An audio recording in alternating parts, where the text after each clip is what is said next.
Happy Friday, all my stock market investors. It is Shpena, and I'm back again with another Cashapp investing video. And today I want to talk about the biggest daily movers. These are the companies that have either gained or lost the most value on the Cashapp platform.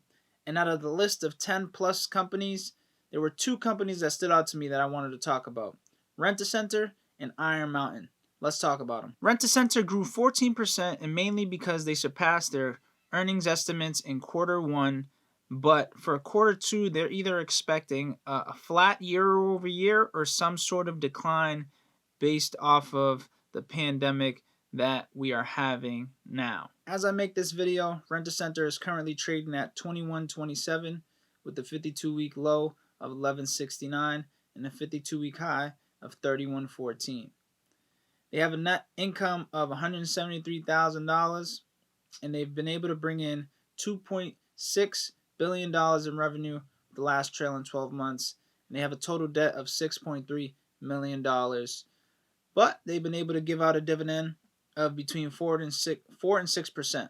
If you were to ask me, this seems like a risky stock, especially just going into this recession, because if someone had to decide whether they're going to pay their couch payment or their TV payment over food or over electricity, over cable, there's a good chance that they're probably going to choose the other stuff over what they owe for RentACenter. But I'm fully aware that maybe there's a lot of people that don't want to ruin their credit. So it really all depends on who are the customers for RentACenter. Who, like specifically who are the people that have lost jobs or the people that still have jobs? And what's the policies? Like, can they just go into your house and go get their stuff back? Is there a court process? There's still a lot more to research here. But this stock could either be a hit or a miss. And I'd like to see them a little bit more down, but they're still undervalued in a sense, because they haven't fully recovered to their original price. Now, this is a stock you might want to put on your watch list and just watch closely, because you can see maybe a high demand. Maybe people don't want to just go out and own couches. Maybe they want to rent them and have the option to give them back if they don't want or not.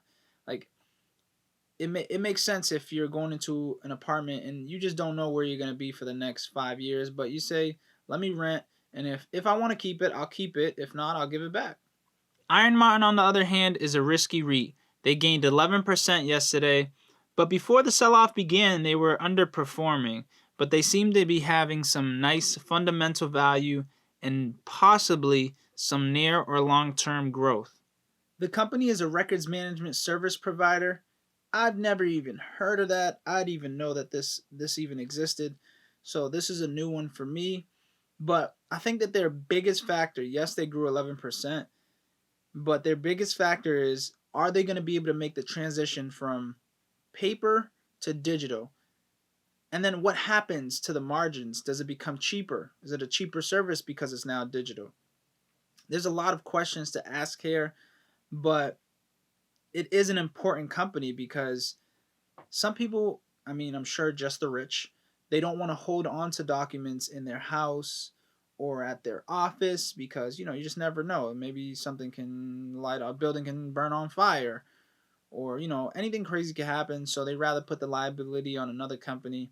So this company can be very profitable, can be very important, especially if they get into holding government records, which I think they do have a few, or they're trying to grow that. As I make this video, Iron Mountain is currently trading at $24.96.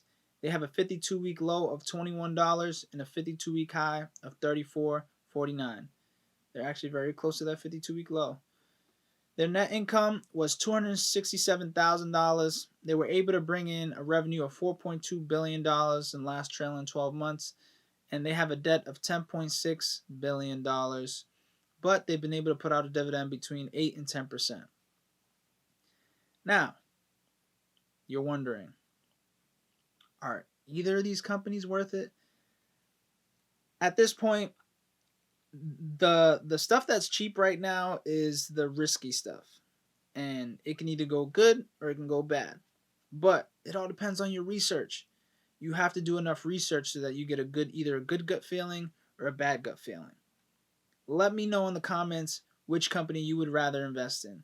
Would it be RentACenter or would it be Iron Mountain? For a lot of you, you understand RentACenter. So it might make more sense to go with RentACenter, but it's risky because if people don't have jobs, how can they pay for their stuff for RentACenter? Now, on the other hand, Iron Mountain, they're dealing with a different type of customer, well-paid customer. If someone's willing to pay a company to hold a piece of paper, I'm sure that they have money. Now they might change their mind, like, ooh, I can save there, I can save there, but they may not. They might not want to hold on to that document, so they'll just continue paying the service, whatever the number is, as long as it's affordable for them, right? I'm probably gonna lean more towards Iron Mountain, and solely because of the different type of customer that they provide the service to. It's just a higher end customer, and it makes me feel a little safe. If I was going to invest in one of the two, I'd probably go with Iron Mountain. But let me know in the comments which would you invest in and why.